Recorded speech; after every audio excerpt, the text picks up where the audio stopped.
Let's begin by discussing the valuation of the entire enterprise or firm.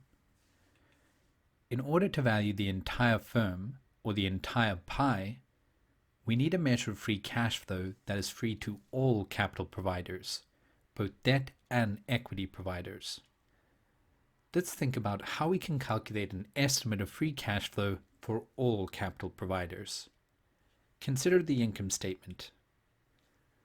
What part of the income statement represents the profit that has been earned by the firm and can be distributed to all capital providers, both debt and equity holders? The operating profit. Operating profit represents the part of the income statement before the debt holders have taken their fixed claim against the profits of the company. We can see interest expense, or the debt holders' fixed claim, is subtracted beneath the operating profit line. So operating profit is a good place to start when calculating the profit that has been generated and is available for all capital providers. However, we still have to consider another party who has a claim against the profits of the firm, the taxman's claim. The taxman will take a portion of the profits generated by the firm in line with tax legislation.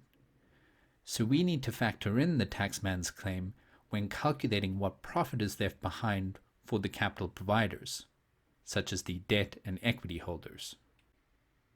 So free cash flow to the firm equals operating profit after tax. In other words, operating profit after the taxman has taken their share of the profits of the firm. We calculate operating profit after tax by multiplying operating profit by 1 less the effective tax rate. Operating profit can also be referred to as EBIT, that is the earnings or profits of a firm before interest and tax claims. I've substituted operating profit for EBIT in our equation. The measure we have just derived is known as NOPAT, or net operating profit after tax.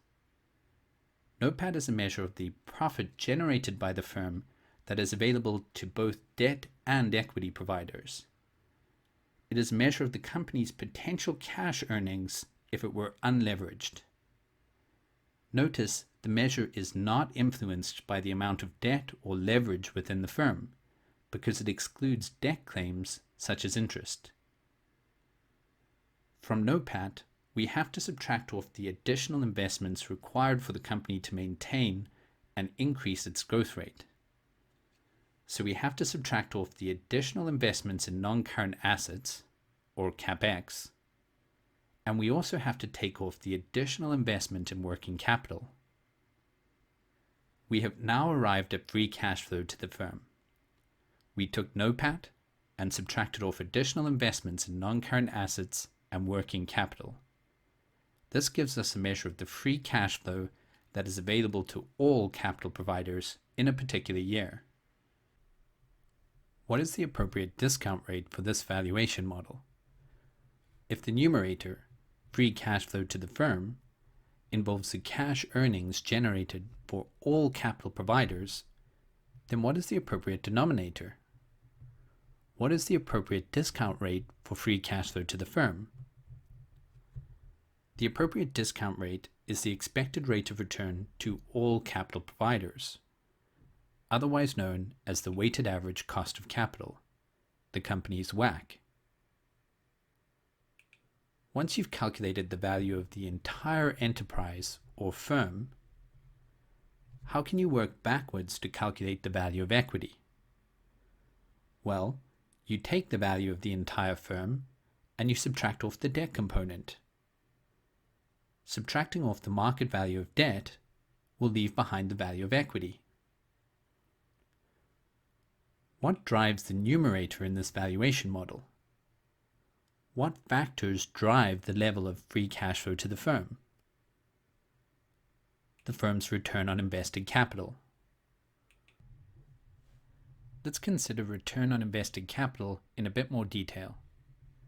Return on invested capital equals NOPAT, that is, the cash earnings that is available to be distributed to all capital providers, divided by the total capital that has been provided by debt and equity holders. In other words, total equity plus total long-term debt. Let's think about the Dupont analysis. If we multiply the right-hand side of this equation by 1, we haven't changed it. Multiplying a figure by 1 does not change that figure. We can now replace the 1 with sales revenue divided by sales revenue. If we divide something by itself, it equals 1, and so we have still not changed the right-hand side of this equation. Let's now expand NOPAT and write it as operating profit multiplied by 1 less the tax rate. We discussed this previously. We can now rearrange the right-hand side of this equation to explain the firm's return on invested capital in a more detailed and intuitive way. We can see after we have rearranged the right-hand side of this equation that return on invested capital equals 1 less the effective tax rate, or the tax efficiency of the firm, multiplied by operating profit divided by sales revenue, or the operating profit margin of the firm, multiplied by sales revenue divided by capital employed, or the capital efficiency of the firm. We can see that with the free cash flow to the firm valuation, your model will be driven by the tax efficiency, the operating profit margin, and the capital efficiency of the firm. You will effectively embed these 3 characteristics into your forecast financial statements through the forecast ratios that you choose. In addition, the forecast growth rate, G, that you choose has a significant direct and indirect impact on almost all of your forecast ratios. And so the forecast growth rate will have a significant impact on the free cash flow to the firm estimates that you arrive at.